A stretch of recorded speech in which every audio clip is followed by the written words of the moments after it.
Hello everybody, and good afternoon, and welcome to Leon in Mexico, round 5 of the FIM Motocross World Championship.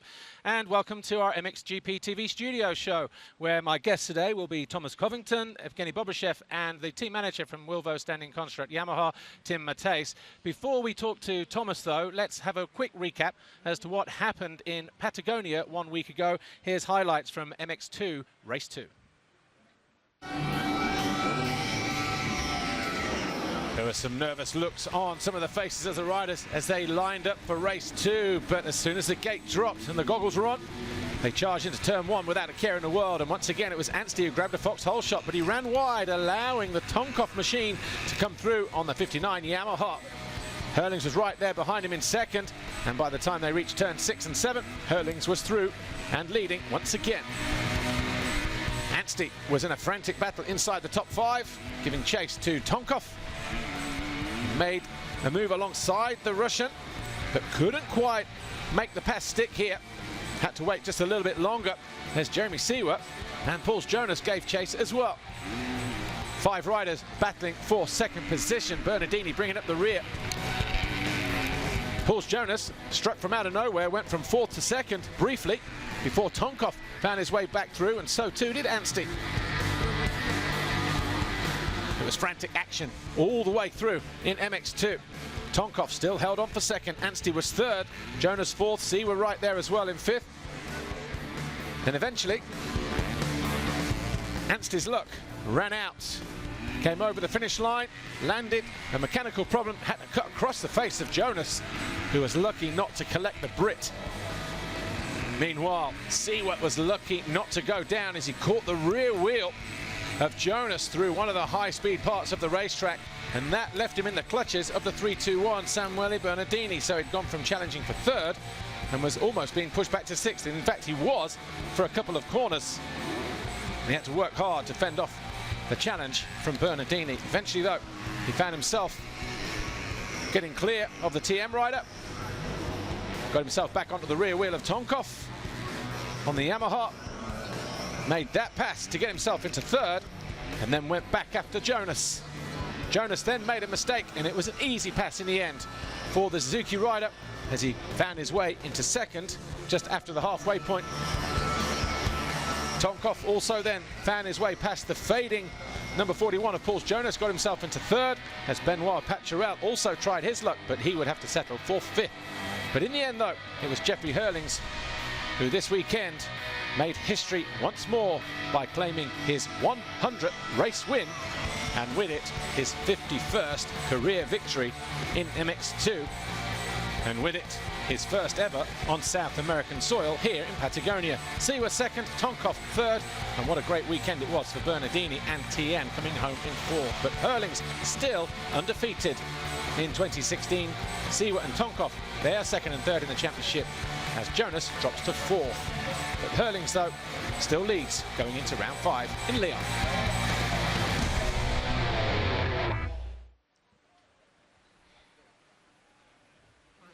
Well, that was Patagonia 1 week ago, and my Rockstar Energy Husqvarna Factory Racing guest now joins me, Thomas Covington. Welcome to Leon, welcome to Mexico. How did you find the hospitality in Argentina a week ago? Argentina was great. You know, it's a beautiful place up there with the lakes and mountains up there. It reminds me of Northern California up there at Mammoth where I used to race. So I really enjoy going to Argentina every year. It's a cool place. Yeah, also you like it there as well, don't you, Lise? I love it there. The scenery, beautiful. Yeah. We all did, didn't we? We all enjoyed it. We had a great time. But Thomas, I noticed no guitar. Well, yeah, you guys didn't give me a warning.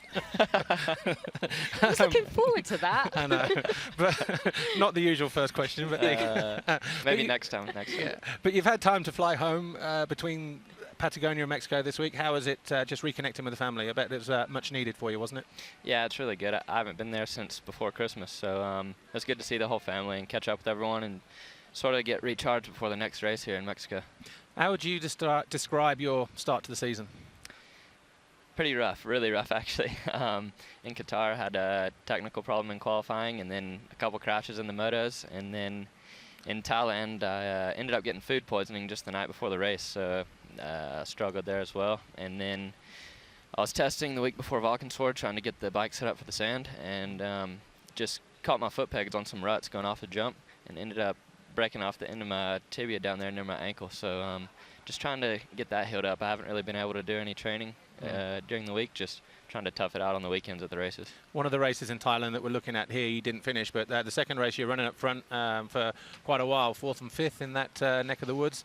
How did you find it there? I know you said you were already sick from food poisoning, but I guess it must have just sapped your energy a little bit, feeling a little bit under the weather like that. Yeah, I was really having to pace myself. The first moto, I was just trying to take it easy and make sure I could make it through the to the end. But by the end of the first moto, I was sort of seeing spots and hadn't been able to eat or drink anything the last 36 hours. So I tried to go out in the second moto, but ended up crashing. And when I got back up, my vision was just not there, and thought it was better to pull off and play it safe. Thomas, you mentioned your foot injury just before Vulcan's War. Do you think it will give you any problems this round? Well, it's getting better every week. You know, I've been trying to stay off of it as much as I can, but it's still a little bit tender. Just gotta be really careful on all the jumps, make sure I hit my marks perfect everywhere. So hopefully it'll be better here in a few weeks. But I think it's just going to be one of those things that lingers for a while. Yeah. Was that training crash before Vulcan's War or in on the Saturday? It was 1 week before. Okay. Yeah. And that was just training, so was it you just landed heavily off a jump, or did you run over your own foot? Or? Yeah, like I said, I went off a jump, and there was ruts all the way across, and my foot pegs just grabbed the rut and ripped both my feet off. And I actually thought I had it saved, but when I landed, didn't get my left foot back on the foot peg and just smashed it into the ground. So, yeah, that was a bummer for sure. Well, Patagonia 1 week ago has chosen to be or proven to be your most consistent round so far this season. 2 10th place finishes, 8th overall.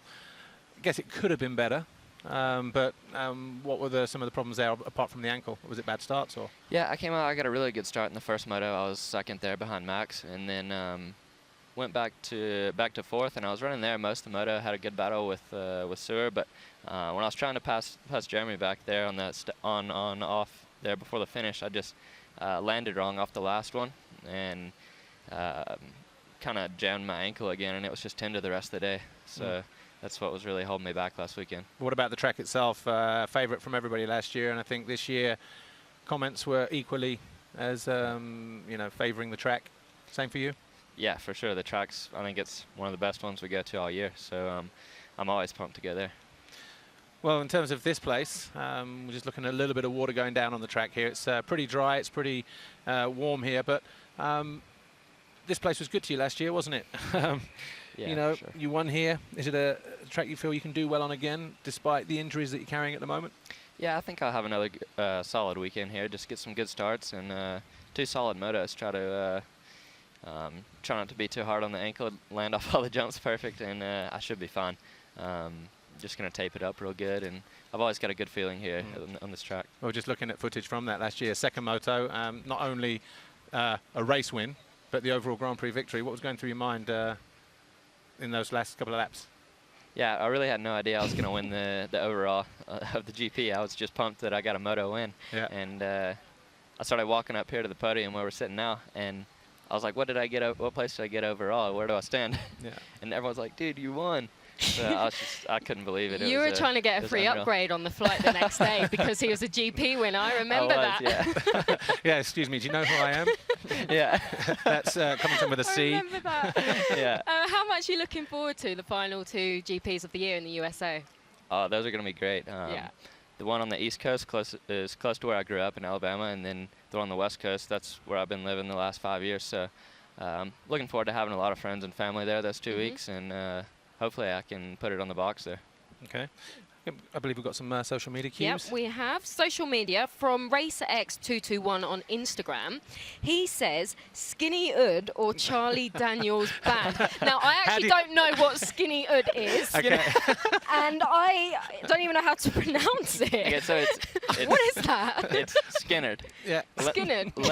Leonard Skinnerd, yeah. So it's not Skinny Ud. No. My bad. They sing the song Sweet Home Alabama. I should know that, shouldn't I, really? Yeah, you should. Okay, Skinnerd or Charlie Daniels Band?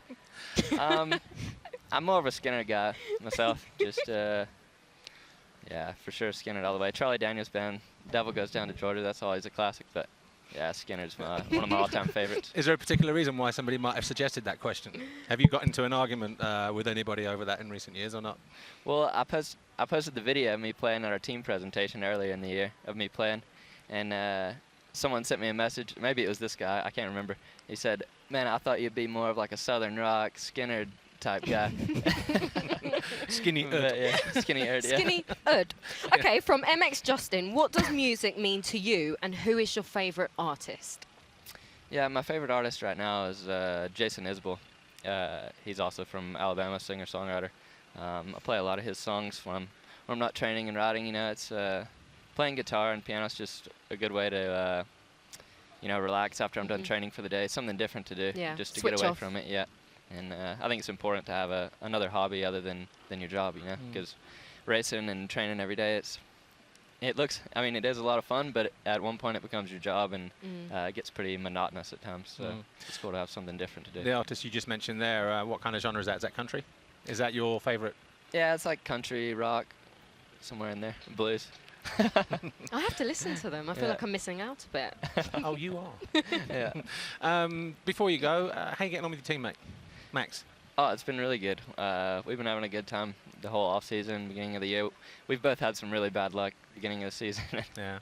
It's almost funny at this point just how much bad luck we've had. But I think it's looking up from here. And yeah, me and Max, we hang out quite a bit and ride together, and I think it's a good team. And just to remind you that by the end of the season, we will have Thomas on guitar, Max on drums, like Animal from the Muppets, I believe was his inspiration. God knows who on vocals, but we look forward to seeing. You on vocals. Oh, is that what it was? Okay. Well, it is now. All right, so I'm in. Anyway, Thomas Covington, Rockstar Energy, Husqvarna Factory Racing. Thanks for joining us here. Yeah, good luck for the rest of the week, this weekend, and the rest of the season, of course. Right, before we meet our next guest, Evgeny Bobryshev from Team HRC, here's what happened in Patagonia 1 week ago. Here's some highlights from MXGP Race 1.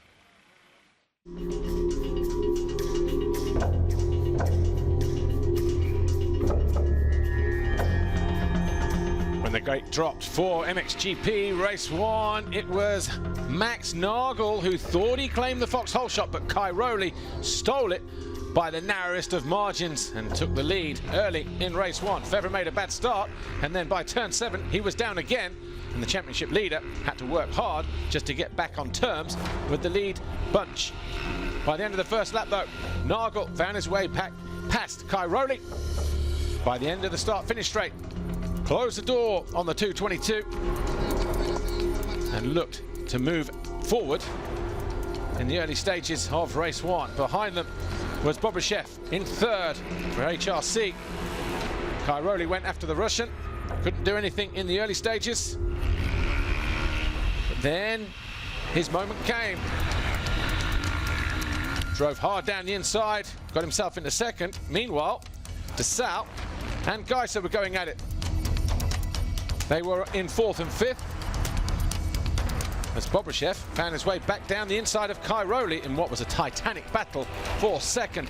Then guess what? Up pops Tim Geiser. Took third away from Kai Rowley and went after the Russian Bobryshev. And the Honda Garibaldi rider didn't think twice when the door was left wide open. He charged into second.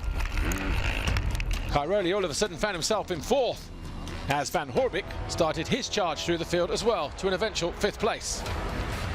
Meanwhile, Fevre was on the charge and in the closing stages passed his teammate.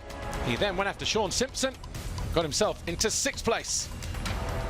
DeSalle was a very credible seventh after his early season problems. Kai Rowley, though, second half of the race, charged past Bobryshev and then went after Geiser, got himself back into second. But no one was a match for Max Nagel. He led every single one of the 18 laps on offer. And it was a victory in Race 1 for the Rockstar Energy. Husqvarna. Kai Rowley was second. Geiser, Bobryshev, Van Horbik, your top five.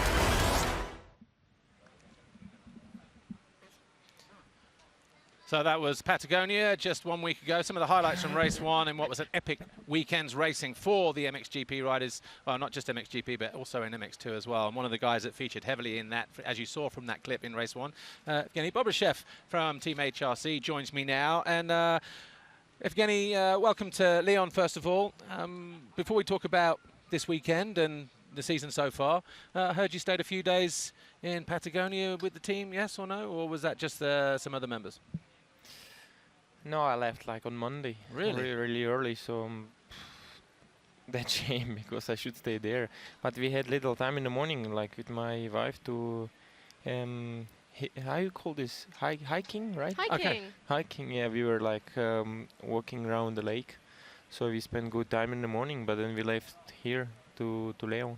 Yeah, a lot of the team members then did stay, and obviously did some cycling. I know JMB did some stuff like that. Is that something, if you go back there next year, you would decide to do again because it's a nice way to relax, but also taking some training, a little bit of bicycle riding around the roads there, because it is a great place for all of that, isn't it? Hiking you just mentioned as well. Yeah, it's sure. Like next year, I would stay a few more days here and to do some mountain biking and just to do a little tour, because it's really beautiful place to look, you know, and to go somewhere. It's like every time it's such a long trip to get there, but then when you are there, it's so amazing to be there, and you happy spend days. Yeah, worth the distance, yes, worth the time on the airplane.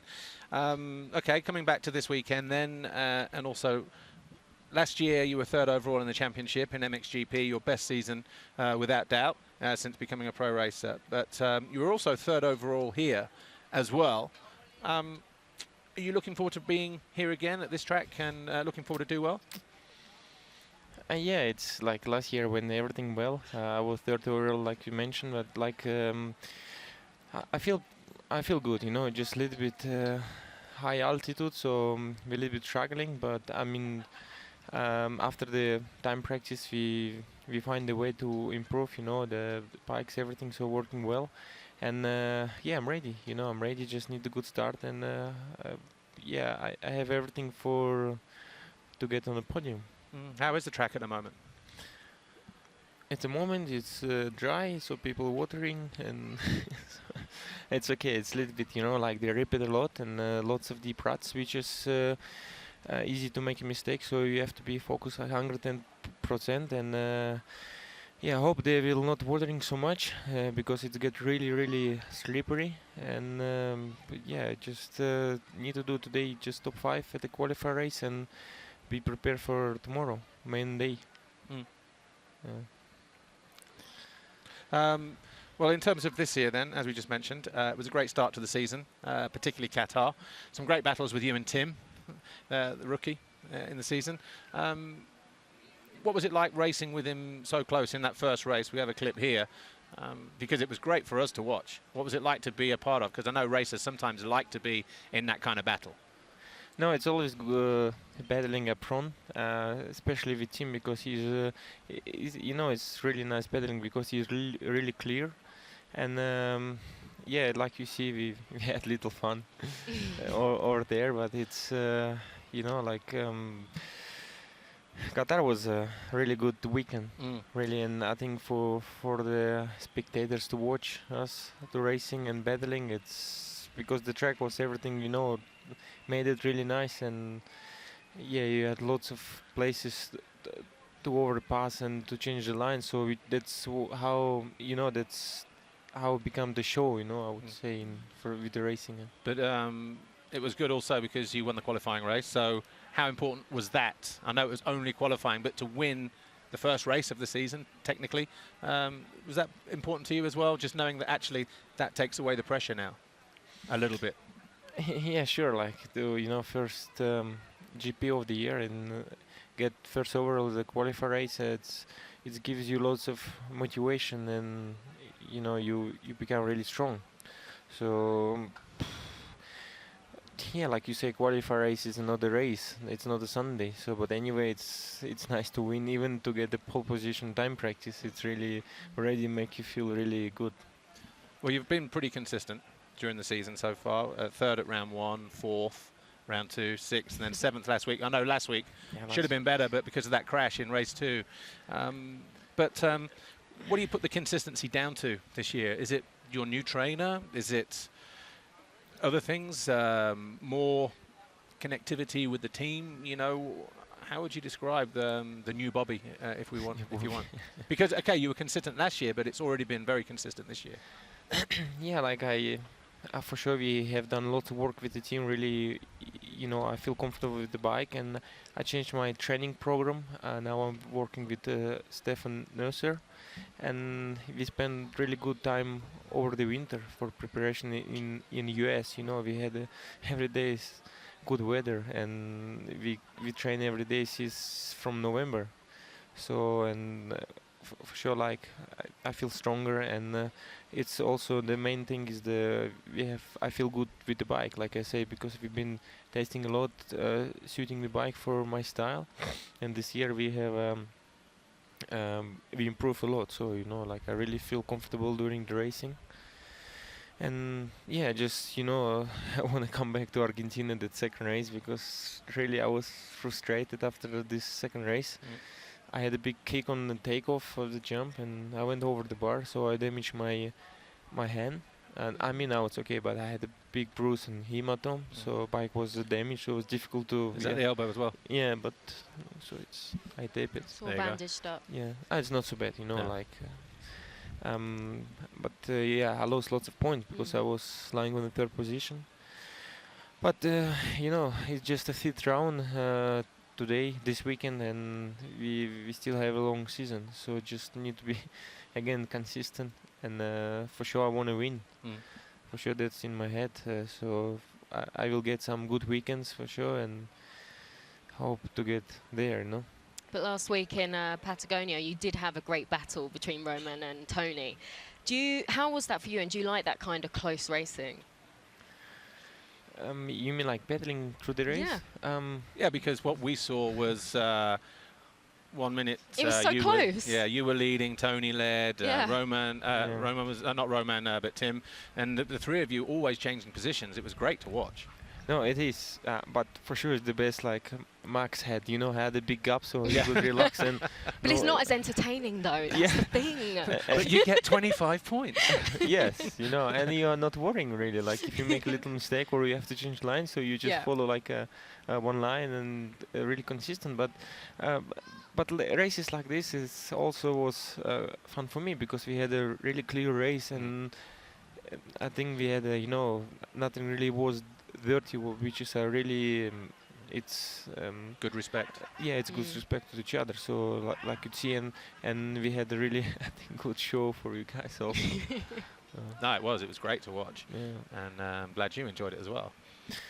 Yeah, so you know, the track was really beautiful, the race also, and nice, all the layout, and it was wide and really fast track, which is you could change line, jumps, you know, everything was you made it to do a good race and battling. It was a fantastic weekend. Yeah. Right, social media. From Marcus J45 on Instagram, he says, why the number 777? He liked it so good, he wanted it 3 times. No, it's just like it's when I were a kid, I've been always wearing this number. I don't know why. It's become from my city, you know, because like we had many cars with these numbers in there, and then so I was thinking, let's put on the bike also. That's how it came, you know. And then for sure when you winning, and you know, it's like you get a jackpot, you know. So A lucky number for you then. Yeah, it's lucky number, so I like it. Cool. Okay, and Jan back on Facebook. What's the possibility of you being on the podium here in Mexico? You were third here last year. Yeah, I mean, I feel good. I have a speed, so it's not a big problem for me. And I myself set for the podium. So just need to get a good start, and yeah, we are there, you know. So we're on the podium, and all will be fine. Everybody will go back home happy. Okay. Well, look, Genny, Team HLC, Genny Bobryshev, thanks for joining us here. Good luck here this weekend and the rest of the season. But just hold on there 1 second. Before we meet our final guest, Tim Matthijs, the team manager from Wilvo Standing Construct Yamaha, something to look forward to later on in the year. Right. So don't forget, the MXGP2 video game is now available on PS4, Xbox One and PC. So if you like your gaming, etc., get yourself a copy now. And I think you'll agree that there are some amazing graphics on the new game. And also the SMX Cup, the Super Motocross Riders and Manufacturers Cup, that's also something to look forward to. It takes place at the Veltins Arena in Germany on October the 8th, the home of FC Schalke. Tickets are still on sale at our Easter special discounted rate, so go to our website mxgp.com or look on the calendar down the right hand side on the homepage just below the Motocross of Nations. You'll see the event there. Click tickets for the event, and of course we hope to see you there. So our final guest is in position, Tim Matthijs, team manager for Wilvo Standing Construct Yamaha. Welcome to Mexico and the MXGP of Leon here. Now these guys are relatively new to the MXGP paddock, and from that standpoint, you've not been around long, but already you're a factory team. That must be something you are immensely proud of. Yeah, for sure. I'm happy about the way things went. You know, 5 years ago, and I decided to step up from the European Championship to the World Championship. I only wanted to do that if we could get some results, if we could mean something in the World Championship paddock, let's say. But I learned in business, in the construction business, that if you want to achieve your goals, if you want to get results, then you have to work hard and you have to invest in things. And so that's what we did. We worked hard. I invested in a professional infrastructure. I bought a dyno, machinery, etc. But maybe even more important, I always chose to work with professional, capable people. And so the past 5 years, together with my right-hand man, Wim van Hoof, who was and is really important for the team, we became a GP winning team. Until now we have won 5 GPs, 19 times on the podium. We were 2 times on the Motocross of Nations podium. We won some national championships, etc., etc. So that's how we got the attention of Yamaha and how we became the official Yamaha team in the World Championship MX2. And then from this year on, we also have a partnership with Wilvo. Louis Vosters, the owner of Wilvo, is in motocross for years and years. So with him now in the team, we get even stronger towards the future. Okay, well, it's been a good start for you guys. Particularly Alexander is third in the championship at the moment, a couple of podiums. What are your thoughts on his start to the season so far? Yeah, you know, last year we had Julien Libre and Valentin Guillot riding for the team. And then Julien, pretty early in the season, we made a deal with him. We were happy with him, he was happy with us. So we decided to continue. But then Valentin Guillot, because of the age rule, he had to move up to MXGP, so we had to look for another rider. And like I said, we want results. We're not happy by just being in the paddock, but to get results, you need a good rider. And then I found out that Alexander could be free in 2016, so I contacted him, we started talking. And already from the very first beginning, he was really positive about riding for our team and riding for Yamaha. So we pretty soon I made a deal. Unfortunately, soon after we signed the deal, he got injured. He dislocated his shoulder in Teutschenthal, and then he needed a long time to recover. He started back riding in November. So from November till the first GP in Qatar, we Alexander and the team, we worked really hard to prepare everything. And if I look back now at the 4 races we have had, then I have to be happy, and I have to be happy with the decision we made, because he was 2 times on the podium. He's third in the standings at the moment. So yeah, we're happy. And you know, many people think about Alexander Tonkov like being a party boy and not so serious about racing and making jokes all the time. And maybe he has that image, but I can absolutely assure you, the guy is so professional. He works so hard. He's so focused on his job. So also from that point of view, I'm really happy that we chose him as a rider. But the results speak for themselves, don't they, really? Exactly. You mentioned Julien Libre, who's still out with injury. How's he doing? Well, unfortunately, he's still recovering from the injury.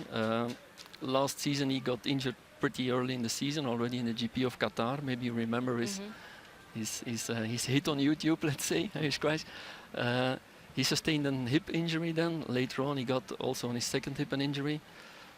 He managed to finish the season with some infiltrations, but even more because he's such a tough guy.